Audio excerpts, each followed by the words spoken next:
be the most attractive electric vehicle on the market. It's the Renault Megane E-Tech, and it looks fantastic in my opinion. It's got some really nice styling on the inside as well. And, well, they've just lopped $10,000 off the asking price. So it seems to stack up from a few different perspectives, but stay tuned and I'll tell you if there's anything that might rule it out for you. If you've already subscribed, thanks very much. Let's get to it, shall we? Officially, the variant name for this version of the Renault Megane E-Tech is Techno EV60, which I love. I think that's just got a really French sort of sound to it, but it's the only variant that's on sale right now in Australia. And speaking of on sale, as I mentioned, there is a big discount that's just been applied to this model, almost $10,000 off. So you can see the list price on your screen now, and that applies until the end of June in Australia. It might apply after that. We'll have to wait and see. It'd be hard for a brand to put the price back up 10 grand after a big cut like that, but it does come really well equipped for the money. You're getting a heap of great features with this car, including 20-inch alloy wheels. There's also LED lights and LED daytime running lights, LED tail lights. It's got proximity unlocking, so you don't even need to touch the door handle for it to unlock the doors for you. I love that. It's a really family-friendly feature. Doesn't have an electric boot, but I don't know if that really matters that much. And on the inside, you've got some fantastic features. You've got a touchscreen media system, maybe a little bit small, but it is very high def. You've also got a digital instrument cluster for the driver. There's heated front seats, although they aren't electrically adjustable, they're manual. And the interior trim features some really nice finishes, including some recycled materials to make it feel a little bit more eco-friendly. And I reckon that it does look beautiful on the inside. I'll show you a bit more of that in a sec. But hey, let's talk about some of the alternatives that you might want to consider if you're thinking about this kind of electric vehicle at this kind of money. Right, so when it comes to alternatives to this car, I reckon there are a few really good ones that you might want to consider, but most of them come in at a little bit more money. So it does seem that this does have that really strong argument to make when it comes to the value for money equation. But alternative number one is the Cupra Born at $59,990. I thought that it was really good value, but it's starting to seem maybe a little bit expensive, but it does have lots of range. It's 500 Ks plus of EV driving range. That's the claim at least. And it's got plenty of style as well. I think it's a really stylish little car, very practical too, so it could be a better choice for you, and it's rear-wheel drive, so it's fun. Another similarly sized and, well, nicely proportioned car is the Volvo EX30. I think that it has lots going for it, that car. It starts at around $60,000 before on-road costs, and I think that it's got lots of space, lots of practicality, maybe a more minimalist and simple interior, but also plenty of those eco-credentials when it comes to recycled materials and that sort of thing. And it also is rear-wheel drive, or you can get it with all-wheel drive and a 0 to 100 time of 3.6 seconds if that's what matters to you. You just have to spend more to get that. And finally, I reckon that you should also check out the Hyundai Kona Electric. It does have a few different versions available at a lower starting price point than this, so it could be a better option for you if you're okay with a little bit less range. There are extended range and premium versions of that car too, although it might not necessarily be the ideal driving experience because it does have a few little annoying safety features that might get on your nerves. But hey, what do you think? Which one would you pick, or would you choose something different? Let me know in the comments. Let's talk about the size of this Renault Megane. It is only 4.2 meters long. It looks bigger than that because it has such, well, filled up wheel arches. They are 20-inch wheels after all. And it's also relatively small in terms of its height. And it's not that wide, but it just has this styling that makes it look really chunky. And chunky is the word that keeps coming up in my mind when I think about this car. And I like chunky. Now, you've got these silly door handles on the back to get into the car. Lots of cars are doing that these days. Maybe one of those brands that did that early on was onto something, but I think they're a bit silly because it makes it hard for little kids to reach up and get themselves into the back. All right, the back of the car is actually pretty stylish, I reckon, as well. And when it comes to boot space, let's have a look. No electric tailgate, which is maybe a little bit cheapo, but in the back, you will see there is heaps of space. It's a very deep boot, which means that it's very luggage friendly.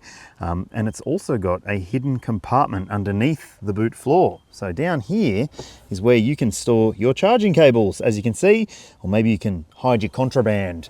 There are shopping bag hooks in the back as well. Weirdly, halogen light in the back of this car, and another shopping bag hook on the side there. So from the size perspective, I think that this stacks up beautifully in terms of what it's offering for the size of the car. That's a massive boot for a tiny little car. Let's see if the backseat space is comfortable enough then in the next segment of this video.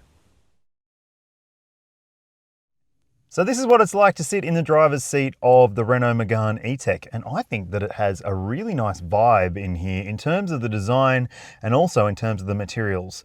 Now, let's talk firstly about this steering wheel, because it's a bit of a strange shape and it's actually quite a large wheel for the size of this car, and it's got some interesting controls as well. So you do have your cruise controls on the steering wheel on this side. You've got your blinkers over this side and your lights, and on the other side is where you'll find your wipers, but you'll also find there your gear selector. So it's a bit like a Mercedes-Benz or something like that, with having the stalk selector, and that frees up space between the seats, and it means that you do have a bit more usability in terms of practicality. But now let's talk about these buttons on this part of the steering wheel, which that's not a volume controller. And to me, that should be a volume controller. Instead, they've still got the old stalk off the column situation happening over here, which, I mean, it takes some learning, and it's a bit busy on this side of the steering wheel, because this is also your drive mode controller. Multi-sense is what Renault calls it.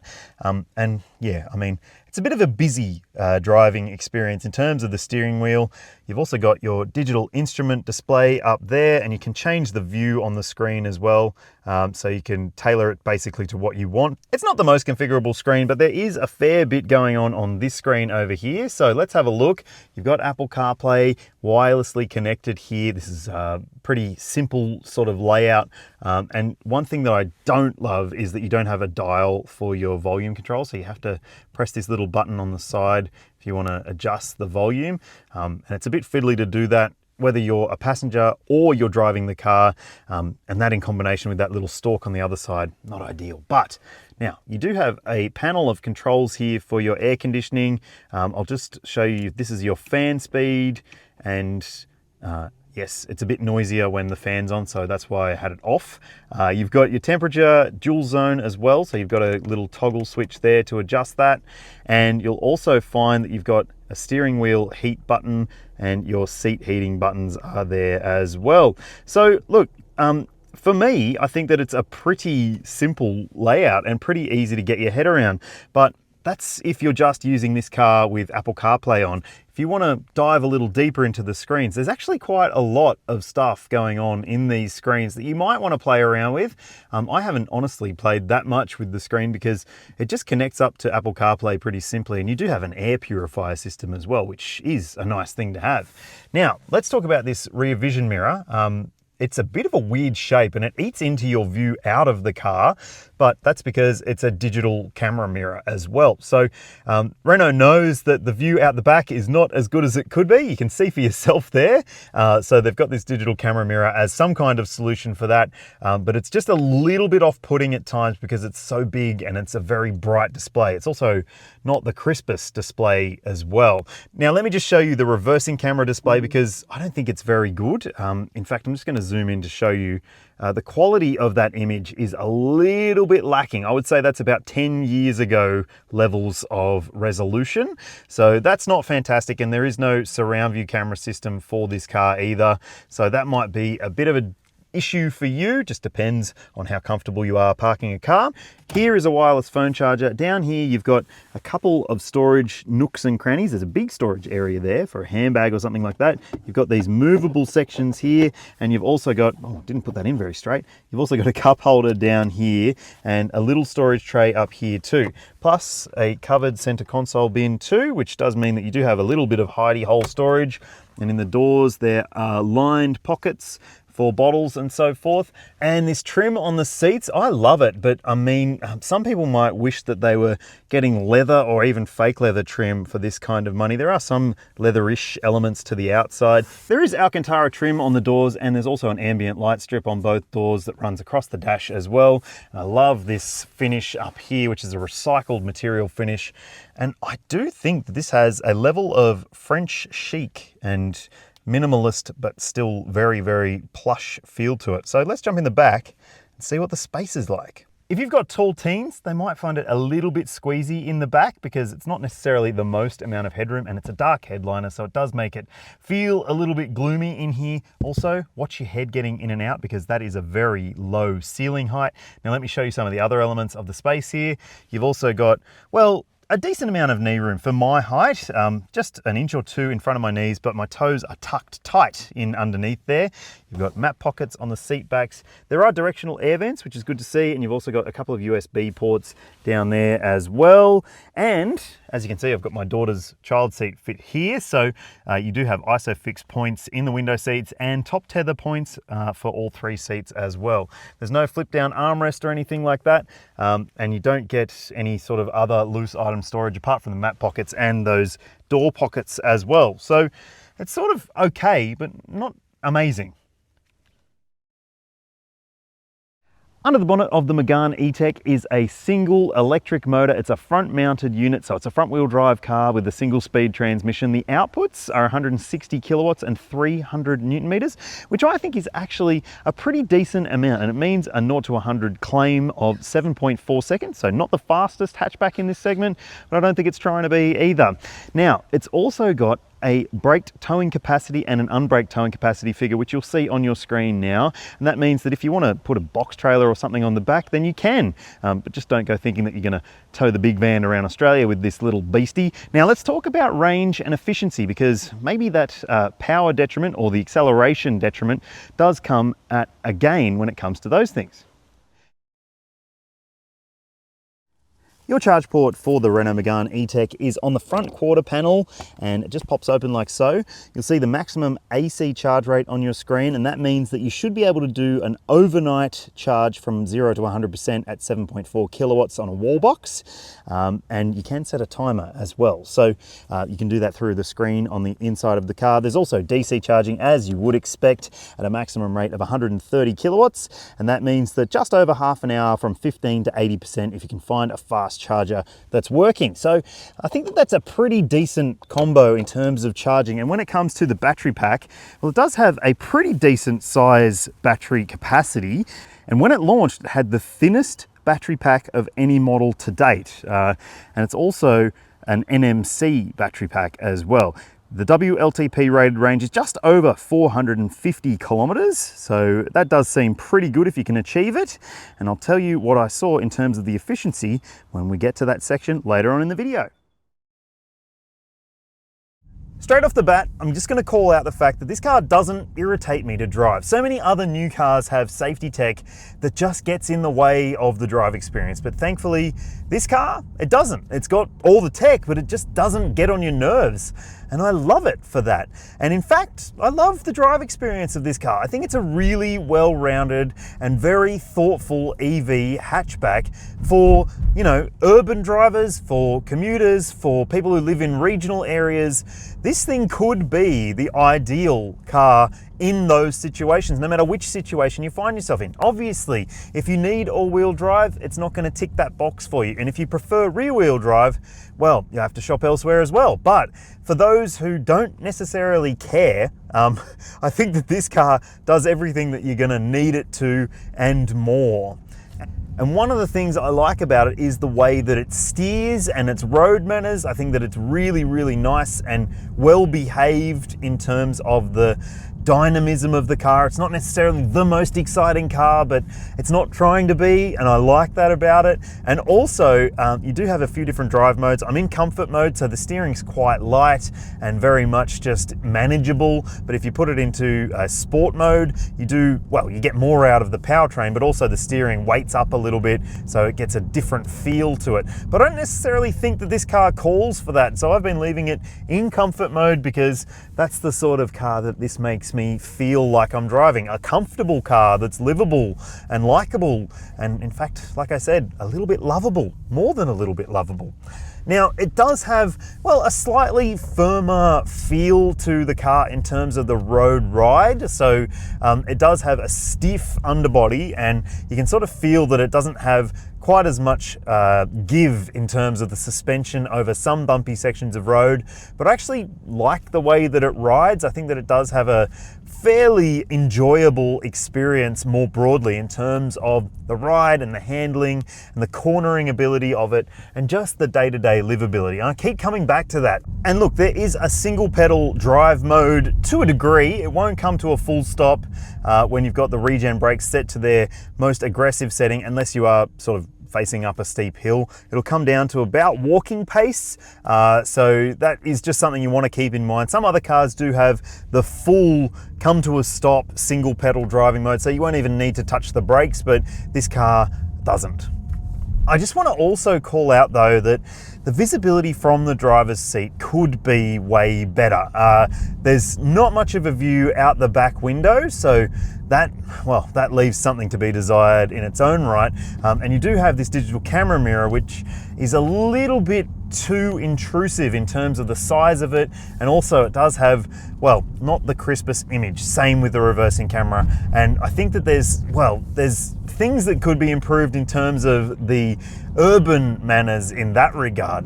And look, the acceleration, I think it's brisk, but it's not mind-blowing, and I think that really it fits the character of this vehicle nicely, because it's not trying to be a Tesla Model 3 performance or anything like that, or even that Volvo EX30 with all-wheel drive. It's just a nice, livable, likable car.